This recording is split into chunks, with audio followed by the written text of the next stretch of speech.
Hello lovely ladies, welcome back to my channel. I'm Camille, your internet big sister, where personal growth meets leveling up in style with substance and soul at the center. For today's video, I'm gonna go back in time. So let's just go back into the time machine and let's go back to the 90s.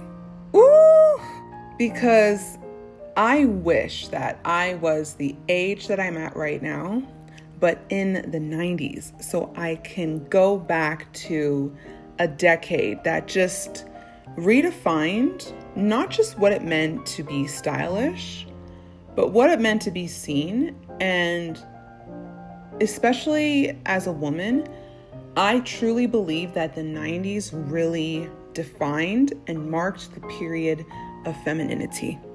Okay, it was more than just a time of pop culture icons, chart-topping hits, and fun fashion, whether on the runway or off the runway. It was a cultural reset that gave birth to a new kind of woman. A woman whose presence was magnetic, whose individuality was celebrated, and whose beauty felt both inspirational, attainable, and just organic. Fashion in the 90s was a love language, especially for women, because the girls gave us slip dresses, minimalistic pieces draped over the body, and it just spoke before she did. It made such loud statements. And normally the girls would wear combat boots, strappy heels, where there was a balance of just delicacy and strength. So from the runways of Gianni Versace, Calvin Klein, Dolce & Gabbana, Chanel, right? But then off the runway, you had streetwear, you had Tommy Hilfiger, you had Karl Kani, you had FUBU. And I know you all remember Aaliyah when she rocked that Tommy Hilfiger. And I think Aaliyah really gave women permission to be a tomboy, right? And I can attest to this because I was a huge tomboy, especially in high school, even going up to my mid-20s. I always wore baggy clothes. I rocked the Jordans. And I remember when I had my fashion blog, if I needed inspiration for an outfit, I'm going on Pinterest and looking at photos of Aaliyah. I'm listening to Aaliyah's music, especially her 1 in a Million album. And it just put me in this trance of, okay, how can I take a piece of her style from her tomboy aesthetic and incorporate it into my vibe? And I think we were all there when Aaliyah was doing that she did that Tommy Hilfiger campaign where she was wearing the tube top, the baggy jeans, she had sandals on, and she had her hands up, right? And she was at the DJ table, and it looks like she was just having so much fun. And like I said, she gave women permission to be tomboys, and that being a tomboy doesn't make you less feminine as a woman. You can be a feminine woman and still rock baggy clothes, and still rock tube tops, and still wear Karl Kani hoodies. So I really owe it to Aaliyah for giving me permission and for being that blueprint for me, especially to be like, you know what, Camille? Yes, you're a woman. Yeah, you can be whoever you want.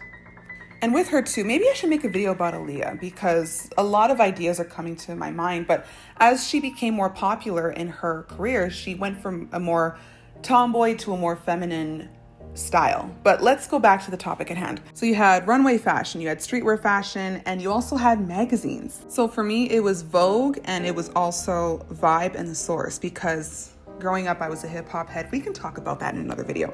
But I wanted to have high fashion and streetwear. Those were two of my favorite things to look at, especially as a young girl, because I always wanted to combine the two together and let those two styles speak for itself. It's almost like it was an oxymoron.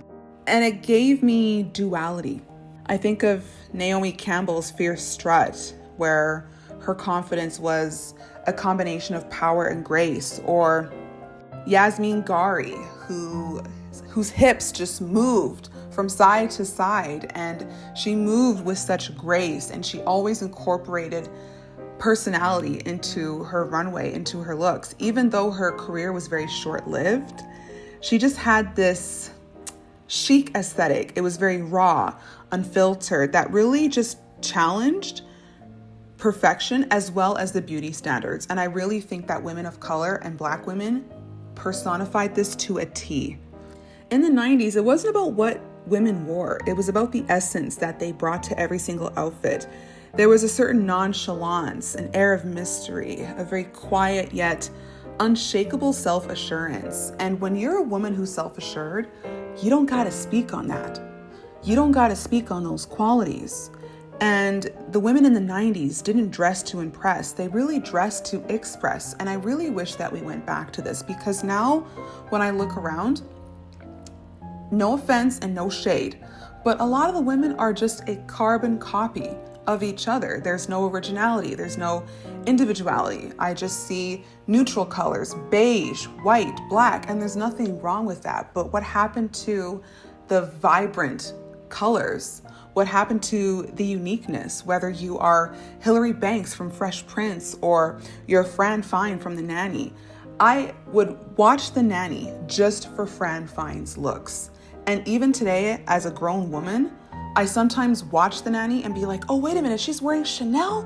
Oh my gosh, she's wearing Gianni Versace? Oh my goodness, let me go look up this dress. And of course, she's got like an archive piece from that era. And I'm like, damn, I wish we would go back to this.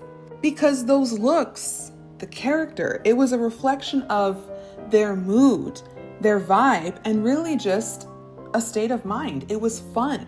It was vibrant. It was playful. And that's something I like to integrate into my everyday style. If you go to my Instagram page, or even if you go back to my blog from 2019, you're going to see some of that 90s essence and that vibrancy and that playfulness. And to this day, I still keep that near and dear to me. I'm really playing with colors. I'm playing with high heels, and even just learning to walk and move my hips like I'm on a runway. You guys are gonna laugh at me, but I live alone.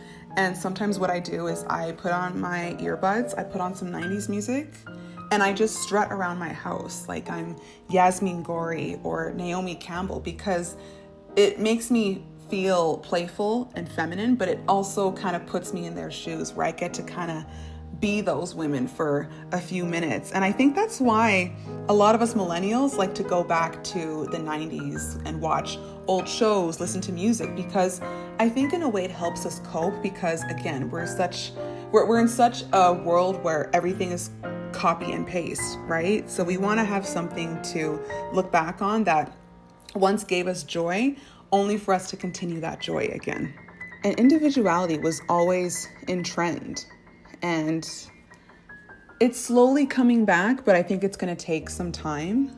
Obviously, we can't repeat the 90s. We are now in 2025, but you could really see it. So whether you're Lauryn Hill or Erykah Badu, right? Those two women were very grounded spiritually, but they also had that quiet confidence, and they had that soulful style with their poetic lyrics that really reminded us as women that beauty was much more about the mind and the spirit, as opposed to the clothes that we wear. Like, the clothes are cool, they're fun, they're playful, but let's really trace it back to the state of mind.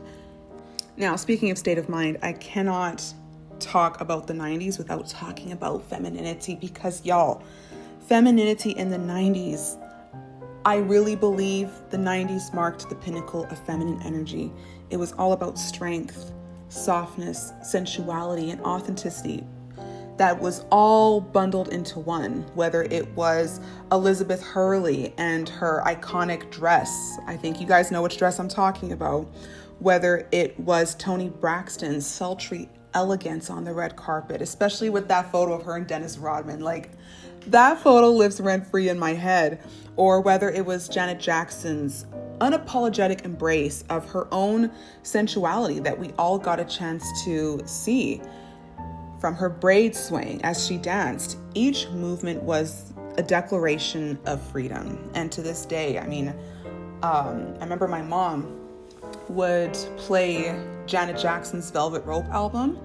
And I think that album really marked an important time in my life because it not only introduced me to R&B, it introduced me to Janet Jackson, and just seeing her be so sensual and just be so divine, not just in her personality and presence, but even just her lyrics.